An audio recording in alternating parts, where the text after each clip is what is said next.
You might imagine that a wife from 1,000 years ago would be a gentle, refined swordswoman, but in reality, she's a full-blown foodie. Buying daily necessities for Zhang He completely wore Shu Qing out, staring at the items in his hands, his face flushed with embarrassment before he turned and headed into a bookstore to pick up some history books, obviously for her. After returning home, Shu Qing still felt a bit at a loss when he saw Zhang He holding her sword. But even so, he handed her lunch and gently reassured her that this place was absolutely safe and that she didn't need to worry, telling her, "These are the daily necessities I bought. Tidy things up after you finish eating." Suddenly, in a fit of nerdy enthusiasm, Shu Qing asked, "Aren't you supposed to say thank you, young hero, right now? Do I count as a hero or a righteous warrior?"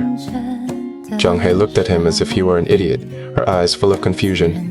It was mealtime anyway, and she was clearly hungry, hugging the food and devouring it without restraint. Watching her, Shu Qing couldn't help thinking that she was nothing like the heroic swordswoman he had imagined. After eating her fill, Shu Qing had Zhang He try on the new clothes he bought for her, a pair of flats and a long dress. On top of that, he had even thoughtfully bought her underwear, but since they were all women's items, he felt too embarrassed to explain and simply let her figure them out herself. He had also bought some books, which could at least help her gain a basic understanding of history. Once everything was arranged, Shu Qing decided to have a proper talk with her. Zhang He was curious about his identity, but as for Shu Qing, he was nothing more than a fresh graduate about to step into society.